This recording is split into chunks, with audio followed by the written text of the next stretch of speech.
Sveiki, šioje pamokoje kalbėsime apie dar vieną galimą sąlyginių sakinių variantą, tai yra tiesiog alternatyva if sakiniams. Na, visų pirma, susikurkime kintamą, į kurį tikrinsime, tai bus amžius, skirkime bet kokią reikšmę. Na ir kaip jau žinote, rašydami sąlyginius sakinius if, rašome žodelį if, sąlygą ir tuomet vykdymo sakinius. Ši procedūra yra kiek kitokia, jis skiriasi tuo, kad yra kompaktiškesnė, tiesiog aprašoma naudojant mažiau žodžių. Ir ją galima naudoti, kad ir spausdinimo procedūroje. Aš tą ir pavaizduosiu. System out, print line. Ir dabar tarp šių tuščių skliaustelių, kurie dabar yra tušti, tiesiog rašome sąlygą.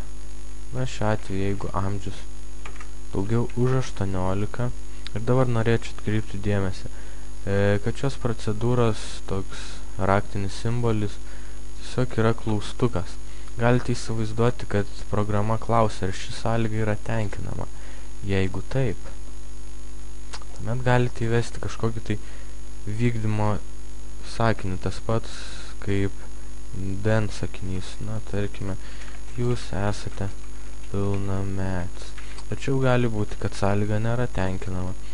Tuo atveju po šios įrašytos reikšmės dedamas dvitaškis ir rašoma kita reikšmė. Na, pavyzdžiui,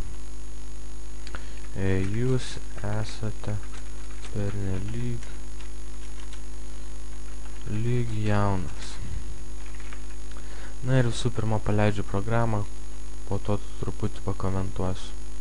Štai matote, jūs esate pernelyg jaunas. Taip yra todėl, kad integer tipo kintamajam amžius priskyrėme 14 reikšmę. Ir kuomet programa priėjo prie spausdinimo procedūros, tiesiog matote, čia yra sąlyga parašyta. Jeigu amžius yra daugiau už 18 ir jis klausia, ar yra, ir jeigu vis dėlto tenkinama sąlyga, tuomet spausdinama, jūs esate pilnametis.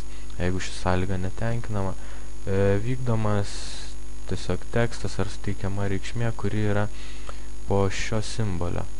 Ir štai jūs esate pernelyg jaunas. Tai tarsi L sakinys. Na, galiu pavaizduoti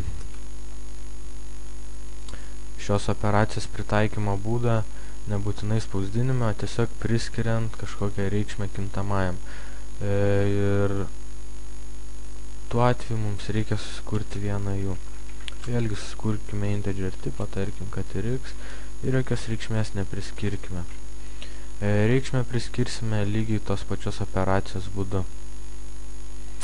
Na, tarkim, galime štai taip parašyti. X bus lygus ir skliausteliuose rašome vėlgi sąlygą, jeigu amžius daugiau už 18, dedame klaustuką ir rašome, ką tuo atveju daryti.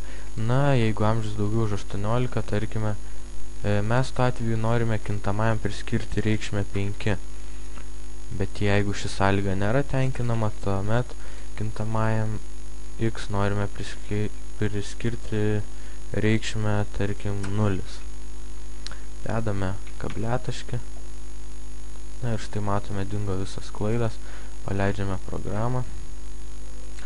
Galbūt reiktų šitą sakinį užkomentuoti, kadangi nenorime, dabar jis mums nereikalingas spausdinime, ok.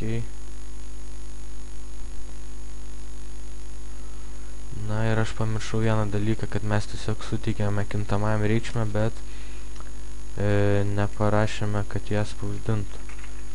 Dėl to jokios reikšmės į ekraną neišmetė, atsiprašau. Na štai dabar galime paleisti programą. Ok.